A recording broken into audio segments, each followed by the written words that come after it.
dancing, tailgating, and of course the food. And since the shutdowns of the pandemic, I come here often.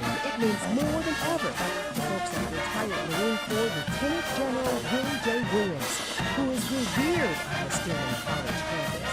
But if you let him tell it, he owes his success to this historically black institution. Williams even making history himself as third in line in the chain of command at Marine Corps headquarters. I was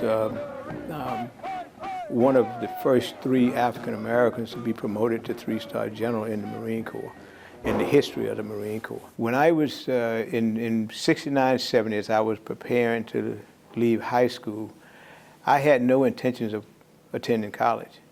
That was not on my radar, although I was an honor student at school, but I was a welfare kid. I was coming from a single mom who did not have a job. I mean, and so that was, in my mind, there was no way that I was going to be able to go to school. Until teachers from his Moundville High School stepped up and showed up at Stillman, and they read off a list of financial aid, work study, enough for me to get into Stillman. And I'm pretty sure they probably did my application, because I don't remember doing an application. Today there are examples like that all over this campus. Stillman grad after grad after grad telling me their stories, which they say underscores the importance of historically black colleges and universities. Dr. Irene Pruitt-Little, the daughter of sharecroppers, retired as director of the Office of Small Business and Civil Rights for the Nuclear Regulatory Commission in Washington.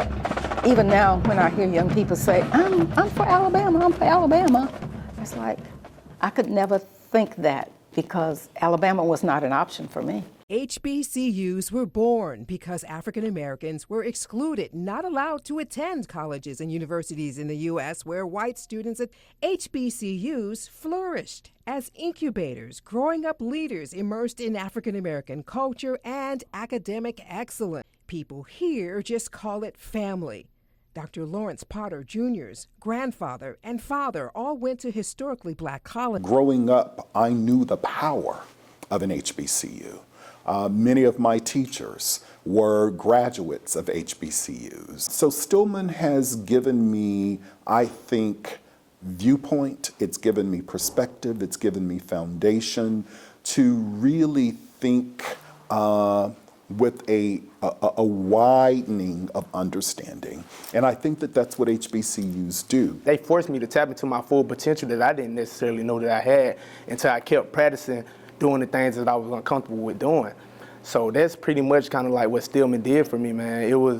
It molded me into the man that I am today. Senior Ronnie Williams is the first Mr. Stillman. We often hear that, especially in the 21st century, there's no need for HBCUs, there's no need for Hispanic HBC or Hispanic institutions, that are serving to those cultures and communities.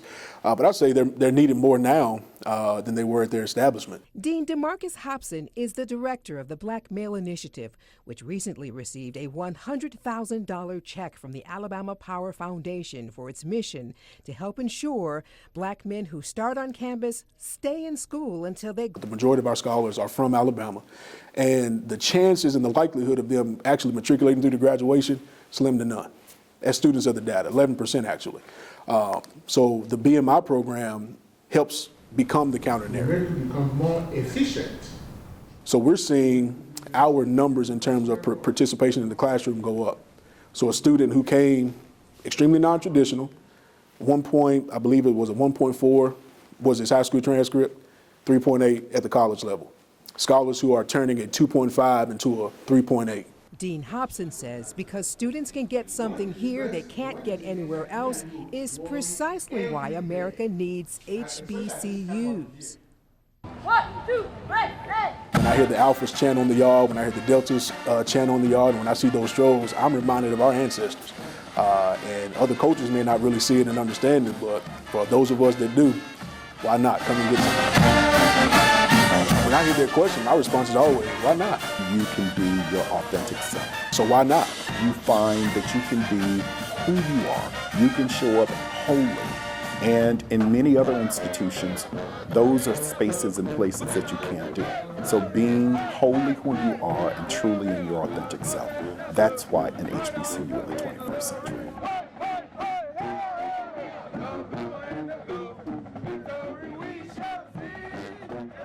Hey!